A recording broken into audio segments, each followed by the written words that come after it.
Net neutrality rules are officially being rolled back today, and that means changes are on the horizon for the internet. But what exactly is changing, and how does it affect us? 7 Action News reporter Matthew Smith is live in the newsroom to break it down for us. So Matt, how quickly is this going to happen?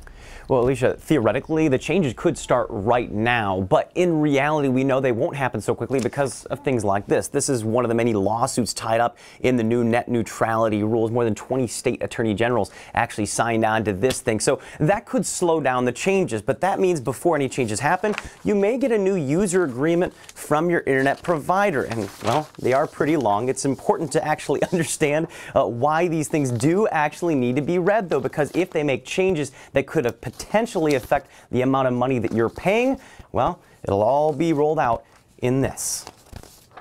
Major internet providers say the web will remain essentially unchanged, so that's important to note. But Consumer Reports says you need to keep an eye on a few things. That includes possible data caps.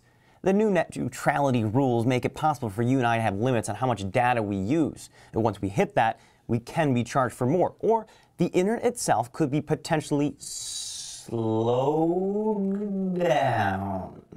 And while Snapchat and Instagram may not be your cup of tea, it's important you realize how much it's being used. Research group Domo notes that in 2018, 2.1 million snaps are being sent every single minute. More than 4.3 million YouTubes are clicked on in just 1 minute. And here's a doozy. In that same minute, more than 97,000 hours worth of Netflix shows and movies are being watched. And why is that important? New rules mean internet companies could charge those companies more money to send their content. And their extra costs? Well, if they pay more, you and I can be expected to pay more too. Kind of like they're passing it on, so we finally got the entire user agreement spread out. This is why the next one that comes in the mail or that they send you in an email, you'll probably want to read the fine print. I know that sounds pretty painful here, but let's take a look at what could potentially, again, the key word here, potentially cost more. Some examples experts have predicted your internet could be capped at how much you use, and if you hit a certain amount for the month, you could be forced to pay more to keep using it, or your speed could just be slowed down on purpose. Streaming services like Netflix and Hulu can be charged huge sums to send you data since they use more than other companies. If that happens, again, expect that trickle-down effect. If they pay more, you pay more.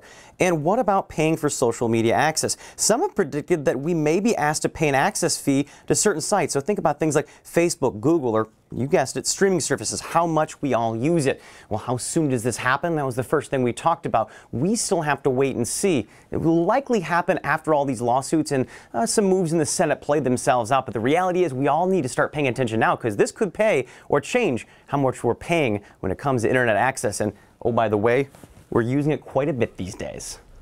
Wow, when you print it out like that, it really brings home when we say I accept what we're really saying we're not reading. A little easier than when you scroll, right? Yeah. A lot more than you thought. But how many of those do we get, right? You might get 10 of those in a month.